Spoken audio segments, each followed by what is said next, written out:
हम लोग सरकार से यह मांग कर रहे हैं कि अगर आप उप चेयरमैन का चुनाव कराए हैं तो उनको अधिकार दीजिए या फिर चुनाव को रद्द कर दीजिए। उप चेयरमैन का जब कोई काम ही नहीं है तो फिर चुनाव आप करा क्यों रहे हैं? पूरे बिहार में ईओ और चेयरमैन मिलकर नंगा नाच कर रहा है और उप चेयरमैन लिखित रूप से भी आवेदन दे रहा। मैं खुद बता रहा हूँ, मैं 14 आवेदन दिया हूँ।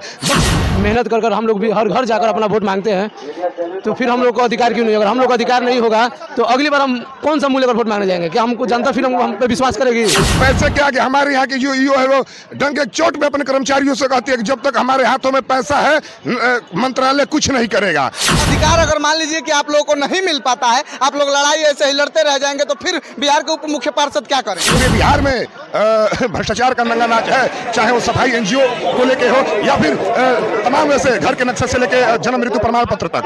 ये कोई आम व्यक्ति बिहार के नहीं है, ये बिहार के पूरे उप मुख्य पार्षद है। और उप मतलब चुप। अगर कहीं भ्रष्टाचार हो रहा है नगर निगम में, नगर परिषद में, नगर पंचायत में, तो आम जनता ये नहीं देखेगी कि चेयरमैन कर रहा है कि वो तो सब नगर परिषद के सभी जनप्रतिनिधियों पे सवाल खड़ा करेगी। अभी हम पटना के गर्दनी बाग में हैं और पटना के गर्दनी बाग में आप लोग देख सकते हैं कि बिहार के पूरे उप मुख्य पार्षद यहाँ पे जुटे हुए हैं। ये कोई आम व्यक्ति नहीं है या ये कोई आम लोग नहीं है। एक बार हम आपसे रिक्वेस्ट करेंगे, कैमरा घुमा के चारों तरफ दिखाइए। ये कोई आम व्यक्ति बिहार के नहीं है, ये बिहार के पूरे उप मुख्य पार्षद है। और उप मतलब चुप बोला जाता है कि उप मतलब चुप, और वो यहाँ पे हमको सही लग रहा है क्योंकि जितने भी बिहार के उप मुख्य पार्षद है उनके पास कोई अपना अधिकार नहीं है। जनता उनको चुन के जो है कि बैठाया है कि हमारा काम करेंगे, हमारे लिए कुछ करेंगे, जनता के लिए कुछ करेंगे, लेकिन ऐसा कुछ हो नहीं रहा है क्योंकि इनके पास कुछ अपना अधिकार नहीं है। हमारे साथ ये तमाम बिहार के उप मुख्य पार्षद है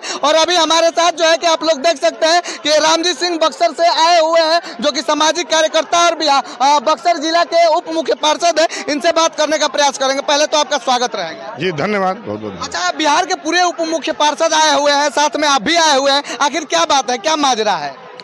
माजरा है कि अभी हाल ही में नगर परिषद का चुनाव हुआ है और सबको पता है कि इस बार बिहार सरकार ने ओपन चुनाव किया था।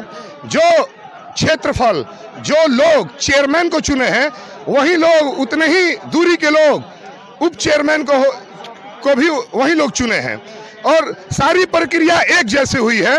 और लेकिन चुनाव जीतने के बाद उप चेयरमैन के साथ सौतेलापन व्यवहार हो रहा है। पूरे बिहार में ईओ और चेयरमैन मिलकर नंगा नाच कर रहा है और उप चेयरमैन लिखित रूप से भी आवेदन दे रहा। मैं खुद बता रहा हूँ, मैं 14 आवेदन दिया हूँ। मैं बक्सर से आया हूँ और तमाम पूरे बिहार से यहाँ पे उप चेयरमैन जुटे हुए हैं। हम लोग सरकार से यह मांग कर रहे हैं कि अगर आप उप चेयरमैन का चुनाव कराए हैं तो उनको अधिकार दीजिए या फिर चुनाव को रद्द कर दीजिए। उप चेयरमैन का जब कोई काम ही नहीं है तो फिर चुनाव आप करा क्यों रहे हैं? आखिर आप लोगों को अधिकार दिया क्यों नहीं जा रहा है? जब जितना चेयरमैन जितना वोट लेके जीतते हैं, जितना क्षेत्रफल में चेयरमैन को वोट दिया जाता है, जितनी जनता देती है उतना उप चेयरमैन को भी देती है, तो फिर आपका अधिकार क्यों नहीं दिया जा रहा है? यही तो इसी मांग को लेके आज हम लोग गर्दनी बाग पटना में एक दिवसीय अनशन कर रही है। एक सांकेतिक अनशन है।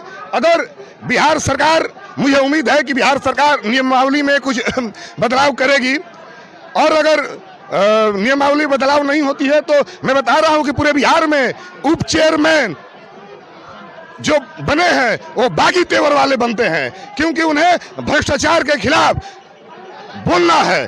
और हम लोग लगातार आज 6 महीना हो गया और लगातार मैं एक छोटा सा उदाहरण दूंगा। जिस पटना में हम लोग आज यह अनशन पे बैठे हैं, इसी पटना नगर निगम में एक कंपनी को FIR एक कंपनी पे की जाती है, वो होल्डिंग टैक्स वसूलने वाली कंपनी, और उसी कंपनी से हमारे बक्सर में उसे ईओ से साठ-गांठ करके और उसको ठेका दिया जा रहा है टैक्स वसूलने का। जहां पटना नगर निगम ने उस पर FIR किया है तो कहीं ना कहीं इसके पीछे नंगा नाच हो रहा है। और हमें यह गुहार लगाना है, हमारे मंत्री, युवा मंत्री तेजस्वी यादव हैं, नगर विकास एवं आवास मंत्री, और हम लोग उनसे मांग करते हैं, हमारे मंत्री आप हैं, आप एक युवा हैं और आप देख सकते हैं कि इतनी बड़ी युवाओं की फौज उप चेयरमैन के रूप में यहाँ पे मौजूद है। और हमें आपसे उम्मीद है, क्योंकि अगर एक युवा के हाथों में मंत्रिमंडल का कमान है, उसके बाद भी अगर भ्रष्टाचार कम नहीं होता है, बदलाव नहीं होता है,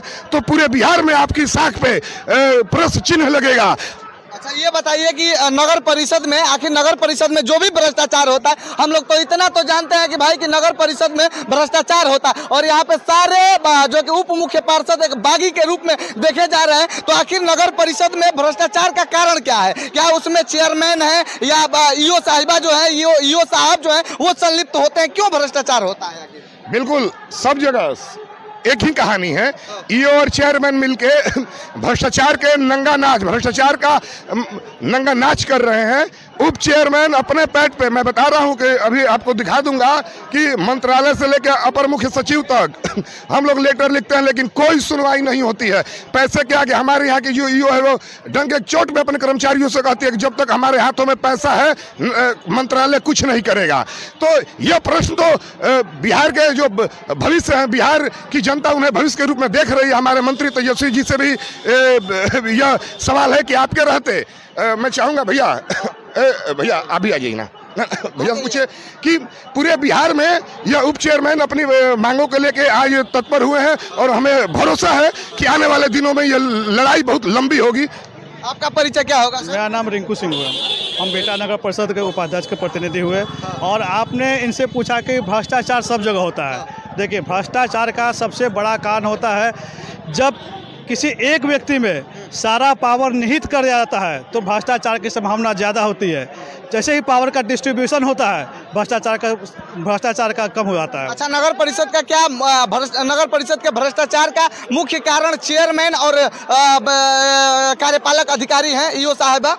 वही तो बता रहे हैं कि सारी शक्तियाँ इन्हीं में निहित हो गई है। जैसे ही पावर का डिस्ट्रीब्यूशन होगा भ्रष्टाचार ऑटोमेटिक कम हो जाएगा। अच्छा, क्या लगता है आप लोगों को, बिहार के जितने भी उप मुख्य पार्षद है यहाँ पे हुजूम लगाए हुए हैं, क्या लग रहा है आप लोगों को कि जो आप लोगों का मांग है वो पूरा होगा? जी बिल्कुल होगा। जब उन्होंने चुनाव करवाया है तो अधिकार भी देंगे। उनको अधिकार मिलेगा? हाँ जी बिल्कुल मिलेगा। जब उन चुनाव करवाए हैं तो अधिकार भी देने का फर्ज उन्हीं का है। और अधिकार अगर मान लीजिए कि आप लोगों को नहीं मिल पाता है, आप लोग लड़ाई ऐसे ही लड़ते रह जाएंगे, तो फिर बिहार के उप मुख्य पार्षद क्या करेंगे? यदि अधिकार हम लोग को नहीं मिलता है तो हम लोग ऐसे भी रह के क्या करेंगे? हम लोग सामूहिक रूप से इस्तीफा दे देंगे।